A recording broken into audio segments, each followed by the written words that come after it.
panggung diplomasi yang mengguncang dunia. Bayangkan sebuah panggung megah di mana dua pemimpin dunia, Vladimir Putin dari Rusia dan Donald Trump dari Amerika, baru saja menggelar perundingan tingkat tinggi yang menggetarkan jagat. Bukan sembarang pertemuan, ini adalah momen yang bisa mengubah peta geopolitik global. Kabarnya, mereka membahas pencabutan semua sanksi terhadap Rusia, termasuk sanksi berat CAATSA, Countering America's Adversaries Through Sanctions Act. Ini bukan sekadar obrolan biasa, ini adalah titik balik yang bisa membuka pintu baru bagi banyak negara, termasuk Indonesia. Sanksi CAATSA, momok masa lalu Indonesia. Rusia rewind ke beberapa tahun lalu, Indonesia pernah berdiri di ambang keputusan besar untuk membeli 11 unit pesawat tempur canggih Sukhoi Su-35S dari Rusia. Pesawat ini bukan main, kecepatan supersonik, manuver mematikan, dan teknologi mutakhir yang bisa membuat lawan berpikir dua kali. Tapi, ancaman sanksi CAATSA dari Amerika membuat Indonesia mengurungkan niatnya. Bayang-bayang hukuman ekonomi dan isolasi dari Washington terlalu menakutkan saat itu. Akhirnya, kesepakatan batal, dan mimpi memperkuat angkatan udara dengan jet Rusia pun pupus. Angin segar dari pencabutan sanksi. Sekarang, bayangkan skenario baru yang mendebarkan, sanksi CAATSA benar-benar dicabut. Rusia kembali menjadi mitra dagang yang aman di mata dunia. Bagi Indonesia, ini seperti membuka kembali buku cerita yang sempat tertutup rapat. Pertanyaan besar pun menggema. Akankah militer Indonesia kembali mengejar 11 unit Sukhoi Su-35S yang dulu hanya jadi angan-angan? Ini bukan lagi soal mungkinkah, tapi kapan dan bagaimana keputusan ini akan mengubah wajah pertahanan Indonesia. Kekuatan Sukhoi Su-35S yang menggoda. Mari kita bicara tentang daya tarik Sukhoi Su-35S. Jet tempur ini bukan sekadar alat perang, ia adalah simbol supremasi udara. Dengan kecepatan mencapai Mach pukul 2.25, radar canggih yang bisa mendeteksi musuh dari jarak ratusan kilometer, dan kemampuan membawa rudal mematikan, Su-35S adalah mimpi setiap angkatan udara. Bagi Indonesia, yang memiliki wilayah luas dan tantangan keamanan kompleks, pesawat ini bisa menjadi game changer di langit Nusantara. Tapi tunggu, ada Rafale dari Prancis. Namun, cerita ini jadi semakin seru dengan plot twist yang tak terduga.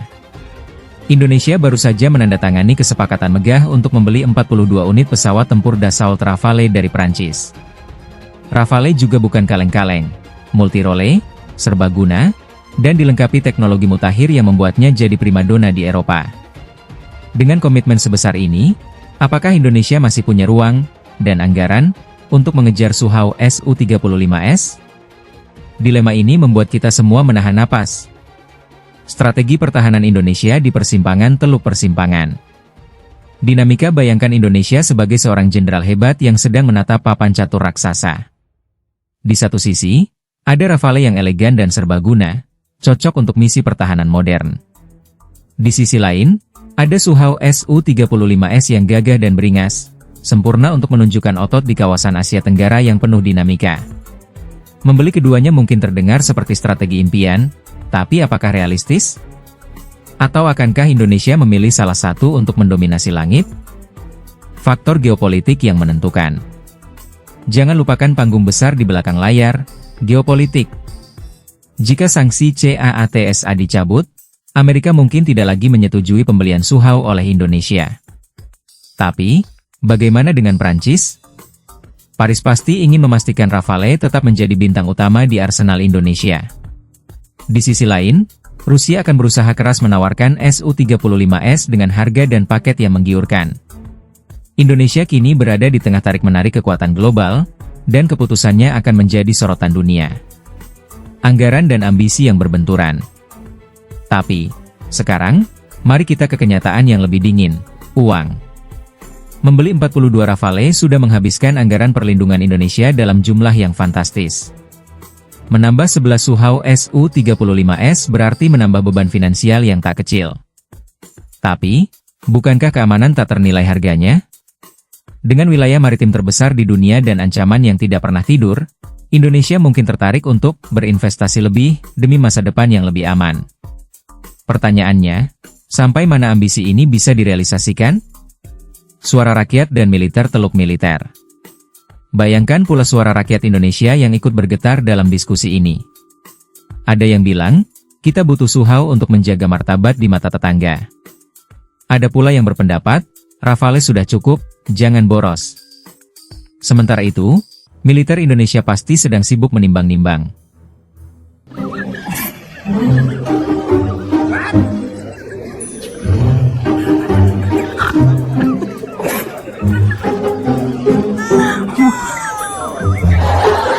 Mana yang lebih cocok untuk doktrin pertahanan mereka?